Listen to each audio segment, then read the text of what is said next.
देवादिदेव एकाधार श्री भगवान महावीर स्वामी की जय जय जय। अहिंसा परमो धर्म की जय जय जय। परम पूज आचार्य गुरुवर श्री विद्यासागर जी महाराज की जय जय जय। परम पूज्य मुनि श्री प्रमाण सागर जी महाराज की जय जय। हर धार्मिक व्यक्ति को अपने धार्मिक जीवन के साथ साथ कुछ सामाजिक कर्तव्यों का भी निर्वहन करना होता है।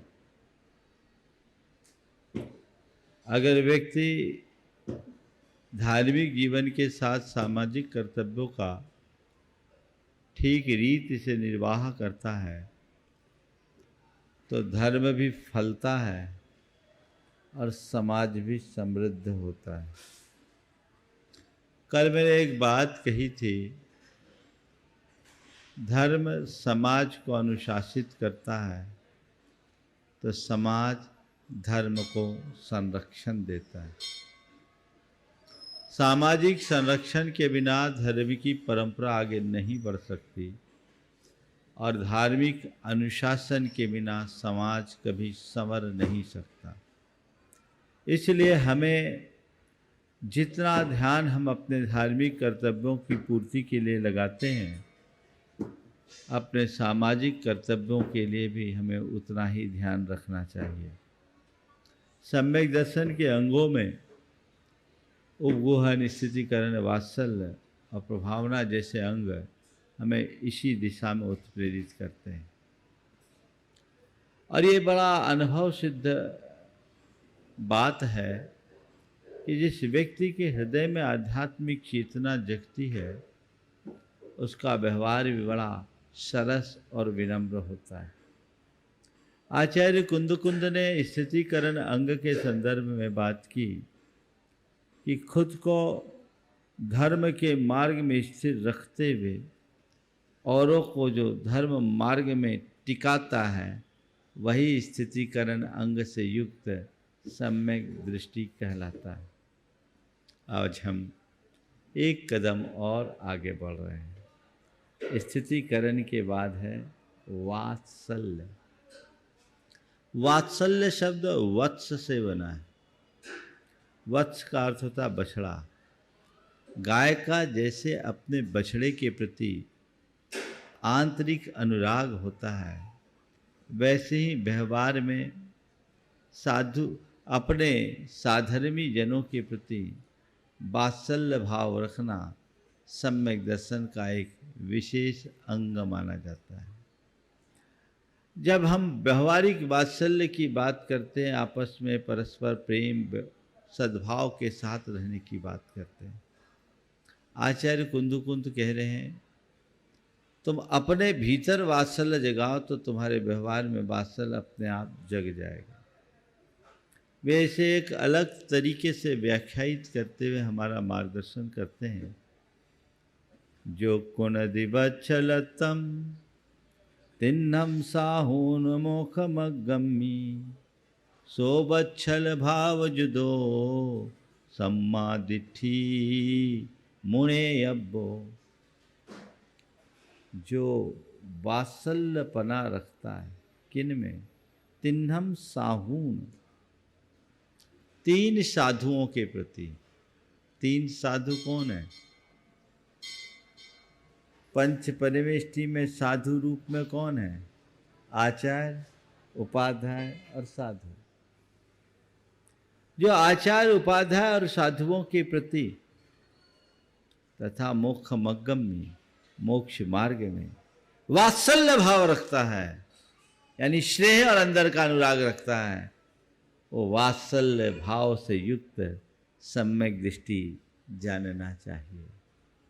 ये बात उन्होंने मुनियों को केंद्रित करके कही है कि यदि तुम्हारे हृदय में आचार्य, उपाध्याय और साधु के प्रति आंतरिक अनुराग है, उनके प्रति सात्विक स्नेह है और मोक्ष मार्ग के प्रति तुम्हारे मन में लगाव है, तो तुम समझ लेना तुम्हारे भीतर वात्सल्य का भाव है। और जब तक वात्सल्य का भाव है तभी तक सम्यक्त का ठहराव है। जिसके अंदर वात्सल्य का भाव, उसके जीवन में सम्यक्त का भाव। मैं बार बार सोचता हूँ आखिर वात्सल्य की जरूरत क्या है? आत्मा में डूबना है तो हमें पर से नाता क्या है? आचार्य कुंद जैसे महान आचार्य कह रहे, जो कुणरी वत् छलत्तम तिन्नम साहून मोक्षमग्गम। अपने से भिन्न आचार उपाध्याय और साधु के प्रति वात्सल्य, पर की तरफ तो ध्यान देने की बात ही नहीं, आत्मा में डूबने की बात है। तो फिर ये कहां से आ गए? है ना?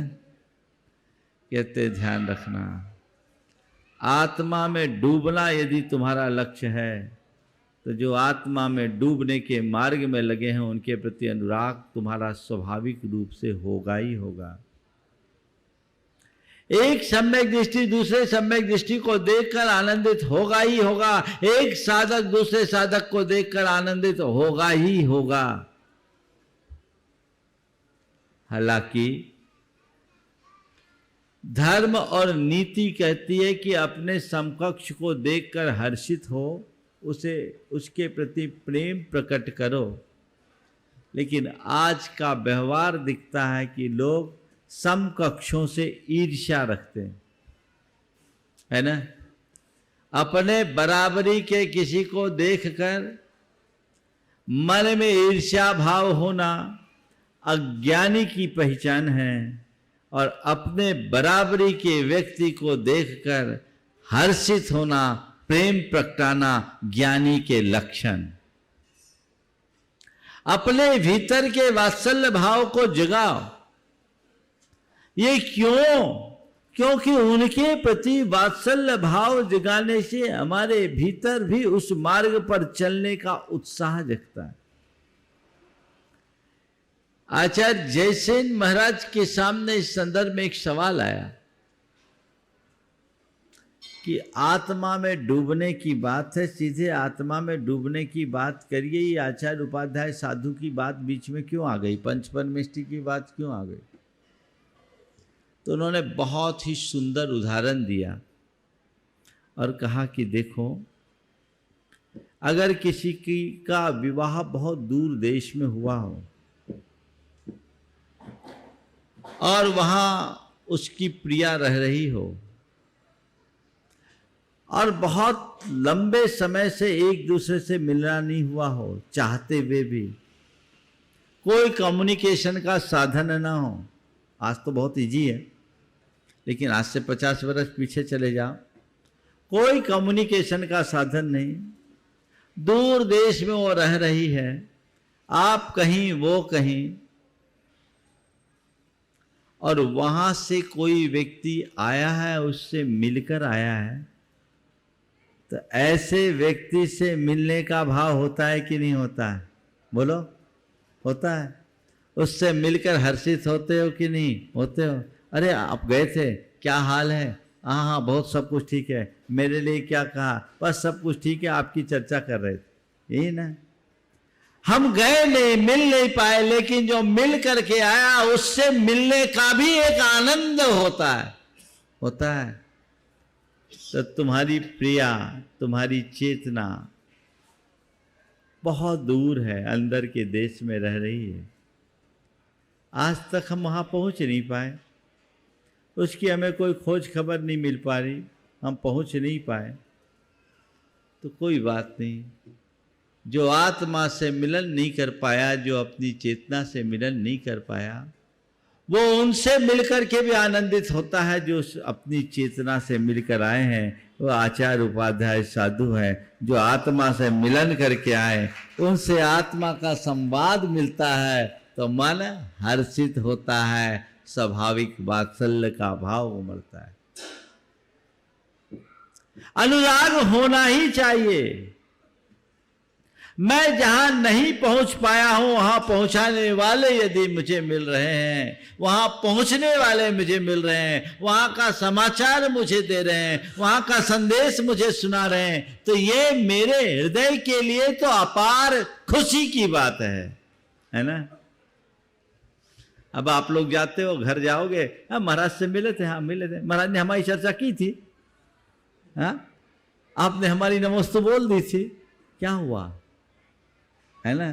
अरे हम नहीं जा पाए तो कोई बात नहीं, जो गया है उससे मिलकर के भी हमें आनंद है। तो वात्सल्य आनंद तो देता ही है, विस्तार भी देता है। कहते हैं जब हमारा हृदय वात्सल्य से भरता है तो छाती फूलती है। छाती ही नहीं फूलती, हमारी चेतना भी व्यापक बनती है। अपनी चेतना को व्यापक बनाना है तो संसार के हर प्राणी के साथ प्रेम पूर्ण संबंध रखो, और अगर अपनी समाज को व्यापक बनाना है तो समाज के हर घटक के साथ प्रेम पूर्ण संबंध रखो। आज बात वात्सल्य की है और आज से वात्सल्य की बात शुरू हो रही है। सवाल है वात्सल्य भाव कैसे हो और वात्सल्य को बनाए रखने के लिए हम क्या करें। आज हर किसी में वात्सल्य का अभाव दिखता है। मैं आज उसी की बात कर रहा हूँ। आचार्य कुंद तो कहते हैं अपने रत्नत्रय के प्रति भी अनुराग रखना तेरा वात्सल्य है। तेरे भीतर का जो रत्नत्रय है तेरे जीवन की एक बड़ी मूल निधि है, मोक्ष मार्ग है, ये बहुत अमूल्य तत्व है, इसके प्रति भी तेरा वात्सल्य हो। तो आज मैं बात कर रहा हूँ अपने प्रति और औरों के प्रति वात्सल्य को बनाए रखने के लिए हमें क्या करना है। 4 बातें। कल एक बात रह गई थी, वहीं से अपनी बात को आगे बढ़ा रहा हूँ। समर्पण, समादर। समर्पण, समादर, सहयोग और संरक्षण, ये चारों तत्व ऐसे हैं जो हमारे वात्सल्य को विस्तार देते हैं। पहले आप अपने घर परिवार में वात्सल्य को बनाए रखना चाहते हैं तो एक दूसरे के प्रति सबका समर्पण होना चाहिए, सामंजस्य बैठना चाहिए। समर्पण होगा तो सामंजस्य होगा, सामंजस्य होगा तो सद्भाव होगा, सद्भाव होगा तो समादर होगा। चलिए आज इन्हीं 4 बातों से अपनी बात की शुरुआत करता हूं। मुझे तो अभी 2-3 दिन इस विषय में बात करना है। समर्पण, सामंजस्य, सद्भाव, समादर, इन सूत्रों को हम लेकर के चले। हम अपने अंदर अपने प्रति समर्पण रखें, अपने परिवार के प्रति समर्पण रखें, अपने साधर्मियों के प्रति समर्पण रखें, अपने समाज के प्रति समर्पण रखें। जहाँ इस तरह का डिवोशन हमारे मन में होता है वहाँ कभी कोई किसी से अलग नहीं होता। समर्पण, एक दूसरे के प्रति समर्पण। आप देखिए जिसके प्रति आपके मन में समर्पण होता है उसके प्रति कैसे भाव होते हैं। उसके विरुद्ध कभी कुछ सुन सकते हो, उसके अहित की कभी कोई कल्पना कर सकते हो। और ऐसा व्यक्ति यदि किसी संकट में फंसता है तो तुम्हारा मन चैन में रहता है? नहीं रहता। ऐसा लगता है कि किसी भी तरीके से उस व्यक्ति को वहाँ से बाहर निकाले। आज इसकी बड़ी कमी दिखती है। घर परिवार में लोग रह रहे हैं लेकिन एक दूसरे के साथ समर्पण का जैसा भाव दिखना चाहिए वैसा नहीं दिखता। अब एक दूसरे के प्रति लोगों का समर्पण समाप्त सा होता जा रहा है तो प्रेम कैसे बढ़ेगा। पहले लोग एक दूसरे के साथ समर्पित होकर के रहते थे और एक दूसरे के पूरक और प्रेरक बनकर के जीते थे। अब उसका दिनों दिन अभाव होता जा रहा है। इसकी मूल वजह हर व्यक्ति के भीतर का अहम है। अहम एक दूसरे के प्रति समर्पित होने ही नहीं देता, अपनी स्वतंत्र सत्ता बनाए रखता है जो हमारे मन में अनेक प्रकार के दुर्विकल्पों को जन्म देता है और वह दुर्विकल्प हमारे जीवन के समरसता को खंडित करते हैं। अपने मन से पूछो, आज औरों की बात जाने दीजिए। पति पत्नी का एक दूसरे के प्रति समर्पण नहीं दिखता, पिता पुत्र का एक दूसरे के प्रति समर्पण नहीं दिखता, माँ बेटे के बीच भी समर्पण का भाव नहीं दिखता, सास बहू का तो बहुत दूर हो गया। और भाई भाई के प्रति एक दूसरे के प्रति जैसा समर्पण होना चाहिए वो नहीं होता। प्रेम कैसे बढ़ेगा? प्रेम कैसे बढ़ेगा? अगर समर्पण होगा तो कहीं कोई कमी नहीं होगी, और समर्पण नहीं हुआ तो व्यक्ति कभी टिक नहीं सकता। मैं 2 प्रसंग आप सबको सुनाना चाहता हूं कि परिवार में एक दूसरे के प्रति समर्पण रहने का क्या अर्थ होता है और एक दूसरे के प्रति समर्पण के अभाव में कैसा खेल बिगड़ता है। मैं पहले समर्पण के परिणाम की बात आप सबके सामने रखना चाहता हूं और उसके बाद समर्पण के अभाव में क्या होता है मैं उसकी बात करता हूं। एक परिवार में 4 भाइयों का परिवार था। चारों बड़े प्रेम से रहा करते थे। किसी भी प्रकार की, किसी तरह की किसी को कोई कमी नहीं थी। संयुक्त परिवार था, संयुक्त व्यापार था। एक भाई ने कुछ ऐसा काम किया जिससे परिवार को भारी नुकसान हो गया और वह व्यक्ति एक आरोप में फंस गया। आर्थिक नुकसान भी हुआ और वह व्यक्ति आरोपी हो गया। हालांकि उसके ऊपर जो आरोप लगे वह बेबुनियाद थे, निराधार थे, लेकिन कहते हैं जब समय संकट में आता, संकट का आता है तो हर तरह की मुसीबतें ले आता है। आया, वो व्यक्ति घबरा गया। उसने कहा कि मेरे कारण आज मेरे पूरे परिवार को लांछित होना पड़ रहा है, अब मेरी जीने की इच्छा नहीं, मैं आत्महत्या करना चाहता हूँ। आत्महत्या का मन बना ही लिया। संयोग से उसके अन्य भाइयों को पता लगा और उसको हताश देखकर उन्होंने कहा कि भाई तुम घबराओ मत, तुम्हारे ऊपर जो संकट है वो केवल तुम्हारा संकट नहीं, पूरे परिवार का संकट है। हम तुम्हारे संकट के लेकर के चिंतित हैं और उसके प्रति सजग और सावधान हैं। कोई चिंता मत करो, जो हमने सुख अगर एक साथ भोगे हैं तो दुख भी हम सब एक साथ भोगेंगे और इसका सामना करेंगे। तुम अपने आप को अकेला महसूस मत करो, ये तुम्हारी कोई गलती नहीं है। हम सब मिलेंगे और मिल करके काम किए, सारा घर उसके साथ एक साथ रहा। सबसे पहली सफलता तो उसमें ये मिली कि उस व्यक्ति का मनोबल ऊंचा हुआ और आगे चल करके जो झगड़ा था वो भी खत्म हो गया। लोगों ने देखा ये सब तो एकजुट हैं, इनमें इनके साथ पंगा लेना ठीक नहीं है। जिस व्यक्ति ने उस व्यक्ति को फंसाने की कोशिश की थी वो खुद आकर के सरेंडर हो गया, मामला खत्म हो गया। क्यों? एक दूसरे के प्रति प्रेम था, एक दूसरे के प्रति समर्पण था। तो ये स्थिति बन गई तो एक व्यक्ति संकट में फंसता हुआ भी बाहर निकल गया।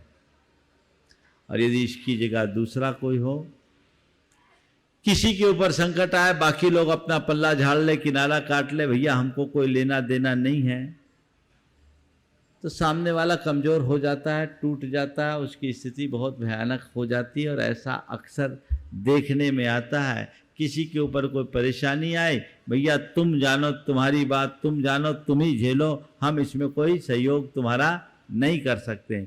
और जब वो स्थिति बनती है तो बहुत भयानक स्थिति निर्मित होने लगती है और लोगों के साथ बड़ा गड़बड़ होता है। मैं आपको एक प्रसंग बता रहा हूँ। पति और पत्नी के बीच समर्पण के अभाव में क्या होता है। पति और पत्नी के बीच बड़ी विचित्रता है। आप सबको दुख भी होगा, हंसी भी आएगी और हो सकता है पत्नी के उस व्यवहार पर क्षोभ भी होगा। पत्नी के उस व्यवहार पर क्षोभ भी होगा। पति को व्यापार में नुकसान हो गया और उस नुकसान की स्थिति में उसने कुछ लोगों से उधार लिया। उधार में उसने कुछ को चेक दे दिया था और लोगों को चेक दिया, पैसा देने की स्थिति नहीं, लंबा नुकसान हुआ। अब क्या करे? लोग उस पर दबाव डालने लगे। पति ने अपनी स्थिति अपनी धर्मपत्नी से कहा। पत्नी ने उसे 10 प्रकार की बातें सुनानी शुरू की। किससे पूछकर क्या आपने किया था? उसने बोला अब जो हो गया सो हो गया, अपन ने इतना कमाया है, अब हम सोच रहे हैं कि ये चेक देना, अपना एसेट बेच करके दे दें। उसने जो मकान लिया था वो अपनी धर्मपत्नी के नाम से लिया था और कोई संपत्ति थी नहीं। धर्मपत्नी ने कहा नहीं ये सब नहीं हो सकता, मकान मेरा, आप उसमें उंगली भी नहीं दिखा सकते। और उसने अपने आप को अलग कर दिया। बोले आप जानो, आपका काम जाने, हमको आपसे कोई नाता नहीं है, हम मकान में रहेंगे, आप अपना काम करो। बाहर निकाल दिया। अब वो अलग चला गया, ये अलग चले गई, स्थिति ये हो गई कि वो आदमी फंस गया, उसे जेल जाना पड़ा, चेक बाउंस हुआ, उसके ऊपर एक अभियोग बन गया, जेल जाना पड़ा, और वो महिला ने दूसरी शादी कर ली। क्या जीवन! कैलकुलेटिव जीवन जिसका होता है उनके साथ ऐसा ही होता है। जहाँ समर्पण होता है वहाँ प्रेम होता है, वहीं संगठन होता है, वहीं सुरक्षा होती है, और जहाँ इसका अभाव होता है वहाँ ये सब चीज़ें नष्ट भ्रष्ट हो जाती हैं। अंतर जीवन में भी यदि हमारे लक्ष्य के प्रति मेरा समर्पण न हो तो मैं कभी अपने मोक्ष मार्ग के प्रति उत्साहित नहीं रह सकूंगा। मुझे मेरे मोक्ष मार्ग में हर पल उत्साहित रहना है, और मेरे मन में मेरे मार्ग के प्रति हर पल उत्साह रहता है। क्यों? क्योंकि मेरी दृष्टि, मेरा समर्पण मेरे ध्येय के प्रति है, मेरा समर्पण मेरे इष्ट के प्रति है, मेरा समर्पण मेरे लक्ष्य के प्रति है। तो लक्ष्य के प्रति समर्पण मनुष्य को मजबूत बनाता है, और वही उसे बड़ी उपलब्धियों तक पहुंचा सकता है। तो पहली बात, समर्पण होना चाहिए। घर परिवार के हर कोई एक दूसरे के प्रति समर्पित हो तो एक दूसरे के प्रति विश्वास होता है। समर्पण कैसा होना चाहिए? सुभाष चंद्र बोस जब आज़ाद हिंद फौज का गठन किए, उनके किसी एक मित्र ने उनसे पूछा कि आप ये जो लड़ाई लड़ने की बात कर रहे हैं विदेशी हुकूमत के साथ, इतनी बड़ी सल्तनत को उखाड़ने का आपने बीड़ा उठाया, कैसे उठा दोगे? कैसे उखाड़ोगे? आपके पास तो एक बहुत छोटी सी सेना की टुकड़ी है। उसने कहा मैं उखाड़ दूंगा। बोले क्यों? बोले मेरी सेना छोटी भले है पर समर्पित है। मेरी सेना छोटी भले है पर समर्पित है। उन्होंने कहा कि आपको पक्का भरोसा है कि आपकी सेना का एक एक जवान आपके प्रति पूरी तरह समर्पित है? उन्होंने कहा आप प्रमाण देखना चाहते हो? बोले बताओ।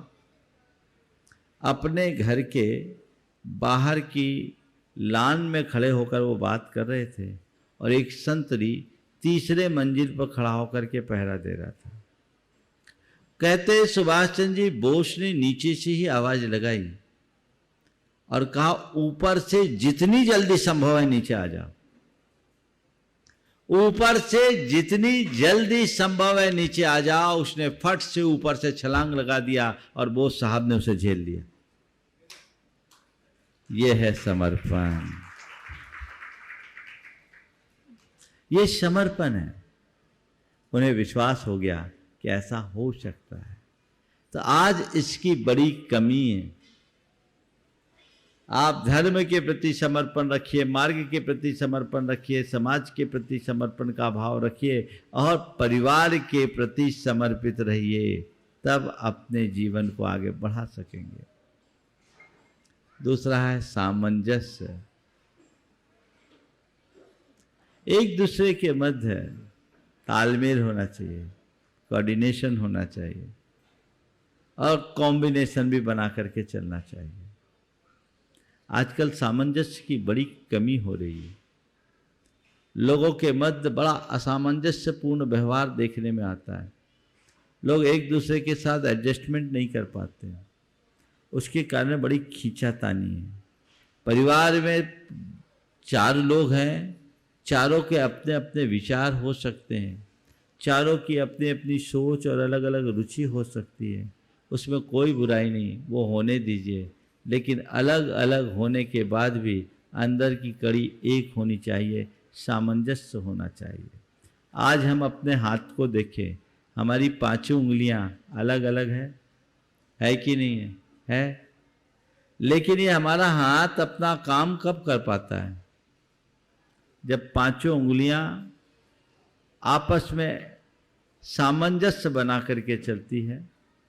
एक को मोड़ना चाहे, दूसरों को मोड़ना चाहे, जिसको मोड़ना चाहे वो मुड़ जाए, एक साथ सबको मोड़ना चाहे तो मुड़ जाए, एक साथ सबको पकड़ने के लिए कहे तो उसे पकड़ ले। जो कमांड दे वो उसको पूरी तरह से पालन करते हैं। और 5 उंगलियां अलग अलग होने के बाद भी एक ही बात सोचती है, हम इस हाथ की उंगली है, हर उंगली ये कहती है ये हाथ मेरा, ये हाथ मेरा, ये हाथ मेरा, ये हाथ मेरा, ये हाथ मेरा है। हर उंगली कह रही है हाथ मेरा है, इसलिए हमें हाथ का साथ देना है। अलग अलग हो करके भी सब एक हैं। ऐसे ही परिवार के हर सदस्य अलग अलग हो, लेकिन एक बात हो, ये परिवार मेरा है, ये परिवार मेरा है, ये परिवार मेरा, ये परिवार मेरा। सामंजस्य। सब एक हो तो सामंजस्य नहीं होगा, सब परिवार के साथ एक हो तो सामंजस्य है। एक होंगे तो मजा भी नहीं है। थोड़ी देर के लिए कल्पना कर लो, पांचों उंगलियां अगर एक बराबर होती तो हमारी हाथ की शक्ल कैसी लगती? सोच लो, सब उंगली का टॉप ये होता, एक सा आकार, कैसा लगता? थोड़ी कल्पना कर सकते हैं? हाथ हाथ जैसा दिखता कि एक ब्रश जैसा दिखता? इस हाथ का सौंदर्य किस बात से है? केवल इसी बात से कि इस हाथ की उंगलियां छोटी बड़ी है। पर उंगलियां छोटी बड़ी भले हो, पर किसी का महत्व हीनाधिक नहीं है, क्योंकि हाथ का सौंदर्य इन पांचों के सद्भाव में ही निखरता है। एक भी उंगली अलग हो जाए तो हाथ का सौंदर्य खत्म हो जाएगा। परिवार में अलग अलग लोग हैं, रह रहे हैं, सबकी अपनी प्रतिभा है, योग्यता है, क्षमता है और संसाधन है।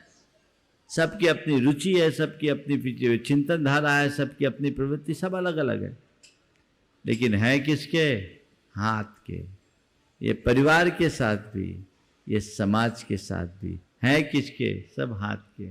सब एक बराबर नहीं है, लेकिन एक ही परिवार के सदस्य है, सबका हाथ एक है। ये सोच अंदर जगना चाहिए, तो सामंजस्य अपने आप बना रहेगा।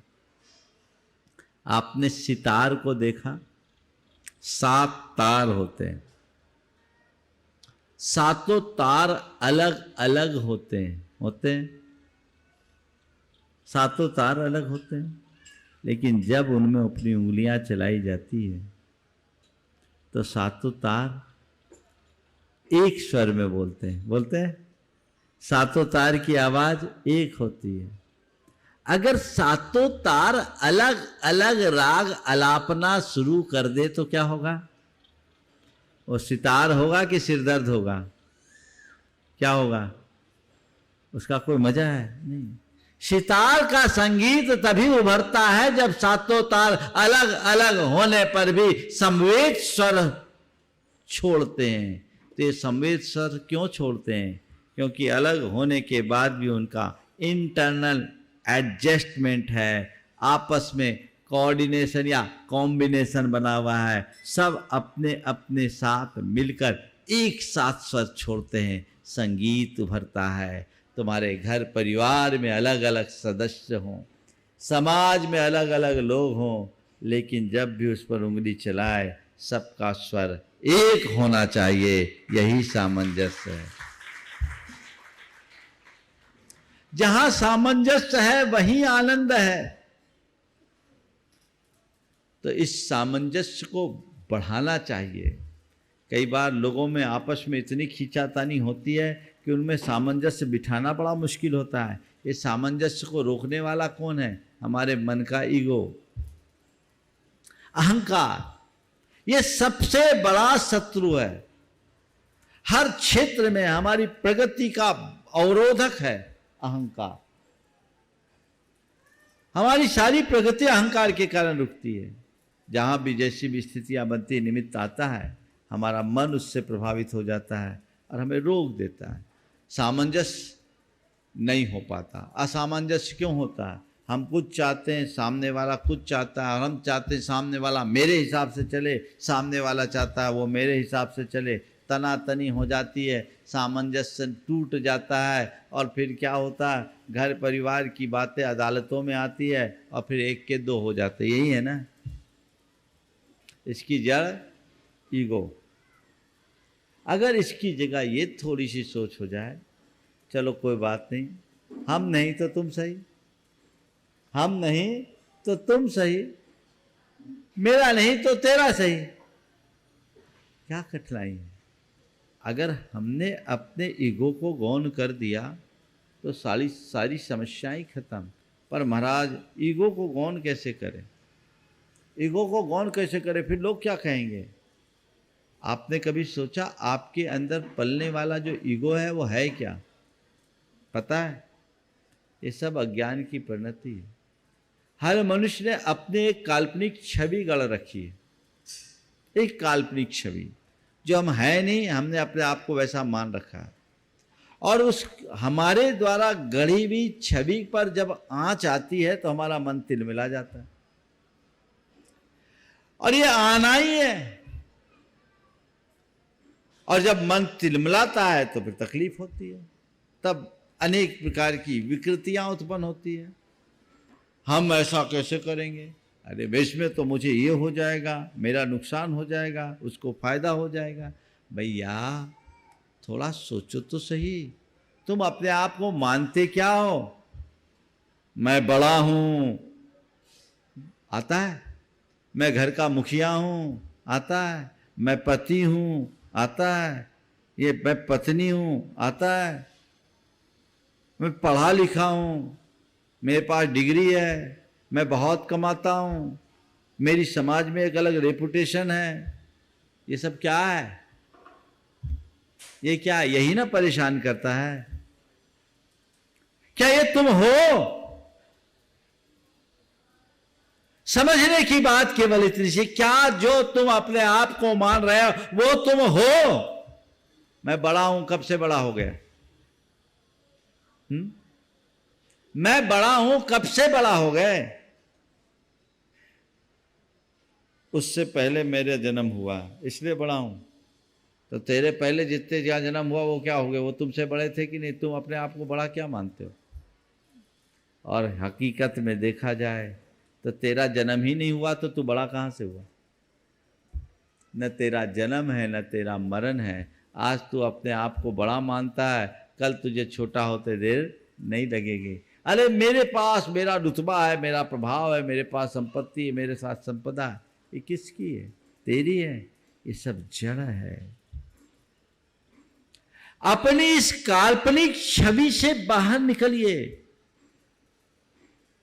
बस मैं हूं, शुद्ध आत्मा हूं, चेतन आत्मा हूं, और जैसा मैं हूं वैसे ही सब है।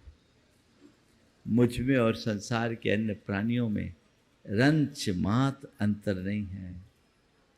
ये जो कुछ भी अंतर मेरे मन में आ रहा है ये मेरी एक व्यर्थ की विचारधारा मात्र है।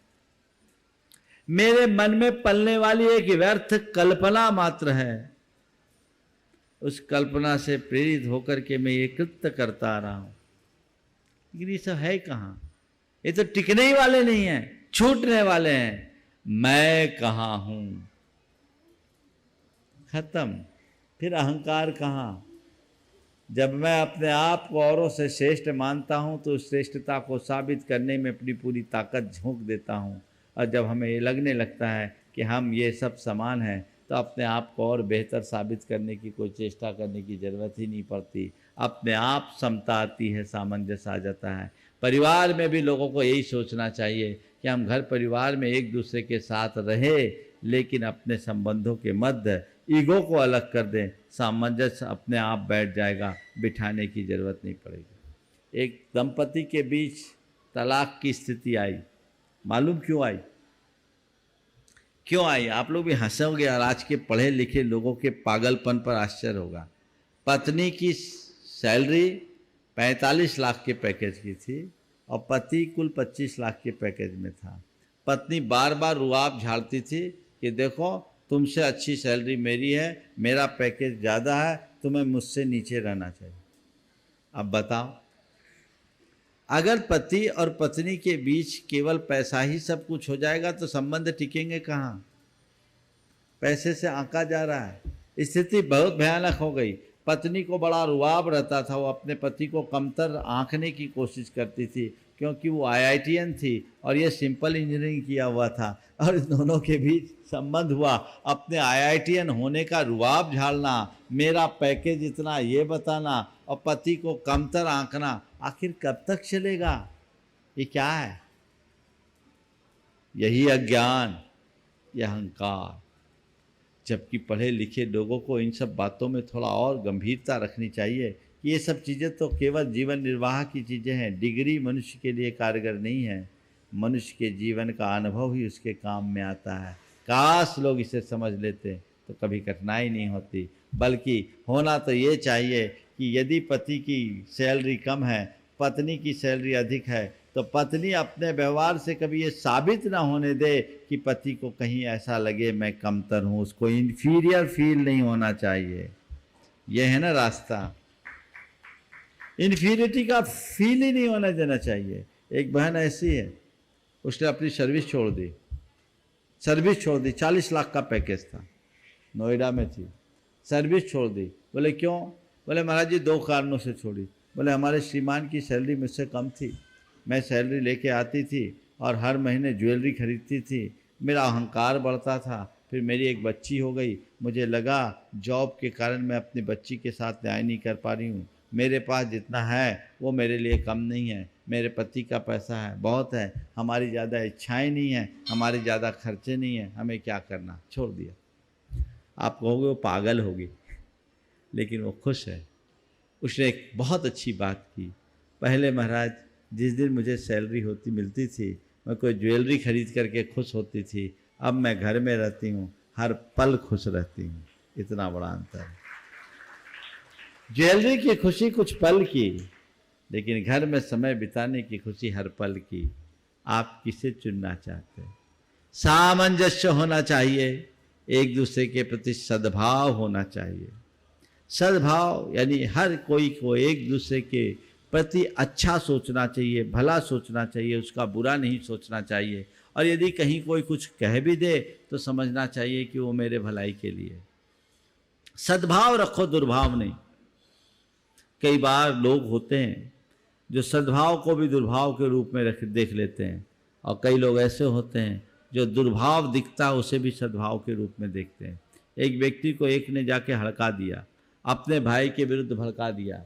दोनों भाइयों में बड़ा गहरा प्रेम था, लेकिन जाके कहा भैया तुम्हारे भैया तो तुम्हारे बारे में बहुत उटपटांग बातें बोल रहे। बोले क्या हुआ? बोले मैं देखा तो वहाँ उनके पास कुछ अधिकारी बैठे हुए थे और लोग भी थे, और आपकी चर्चा आई तो उनने कह दिया ये तो बैंकरप्ट होने वाला है, इनका तो दिवाला पीटने वाला है, इनकी बड़ी देनदारी है। सुना कहा भैया ने ऐसा कहा? बोले हाँ भैया ने ऐसा कहा। थोड़ा सा गुस्सा आया, बोले मैं अभी बात करता हूं। वो भाई के पास गया, बोला भैया आपने मेरे बारे में ऐसा कुछ कहा था? बोले हाँ कहा था। आपने कहा? हाँ कहा। क्यों कहा? बोले सुन ले। बोले क्या हुआ? बोले मेरे पास जो लोग बैठे थे वो इनकम टैक्स वाले अधिकारी थे, चर्चा में बात आई थी तेरे यहाँ सर्वे को आने वाले हैं, तो मैंने कहा तू झंझट में न पड़े इसलिए मैं तेरे लिए ऐसा बोल दिया। अरे भैया आपका मेरे प्रति इतना उदात्त दृष्टिकोण, और मैंने कैसी धारणा बना ली, मुझे माफ करना, मैं आपसे क्षमा चाहता हूँ। भाव अच्छा रखो, सद्भाव रखो, कुछ ऊंचा नीचा भी हो जाए तो उसे एडजस्ट किया जा सके। परिवार में एक दूसरे के प्रति सद्भाव होना चाहिए, लेकिन आजकल सद्भाव बहुत मुश्किल से दिखता है। पति पत्नी दोनों जा रहे थे, रास्ते में एक कुआं था, उसमें लिखा था चमत्कारी कुआं, और नीचे लिखा था इस कुआं में झांकने से मनोकामनाएं पूरी होती। इस कुआं में झांकने से मनोकामनाएं पूरी होती है। पहले पति झांका, नॉर्मल हो गया, फिर उसकी धर्मपत्नी झांकी, वो कुछ ज़्यादा झुक गई। धर्मपत्नी झांकी, वो कुछ ज़्यादा झुक गई और धड़ाम से कुएं में गिर गई। उसने कहा हे भगवान, मुझे क्या पता था कि इतनी जल्दी फल मिल जाएगा। ये तुम्हारे अंदर की परिणति को दिखा रहा है, कैसे प्रेम बढ़ेगा। शब्दों में तो सद्भाव दिखता है, लेकिन अंदर दुर्भाव पालते रहते हो, तो जब तक ऐसी परिणति होगी जीवन का उद्धार नहीं हो सकता। अंदर से सद्भाव होना चाहिए ताकि जीवन को ऊंचाई दिया जा सके, और समादर, हर कोई एक दूसरे का रिस्पेक्ट करे। रिस्पेक्ट बहुत जरूरी है। जब तक हम एक दूसरे के प्रति आदर का भाव नहीं रखेंगे, तब तक हम कभी किसी को आगे नहीं बढ़ा सकेंगे। चाहे बड़ा हो या छोटा, सबका आदर होना चाहिए, भले उसमें योग्यता कम हो या ना हो, अधिक हो, पर आदर हम बराबर से दें। अनादर कभी किसी का ना करें, तो सब कुछ अपने आप ठीक हो जाता है। समय आज आप सबका हो गया है, ये क्रम अभी निरंतर चलता रहेगा। वात्सल्य के भाव को हम अपने व्यवहारिक जीवन में उतार सकें और जीवन को विस्तार दे सके, इस शुभ भाव के साथ मैं यहीं पर विराम ले रहा हूँ। बोलिए परम पूज आचार्य गुरुवर श्री विद्यासागर जी महाराज। जय जय जय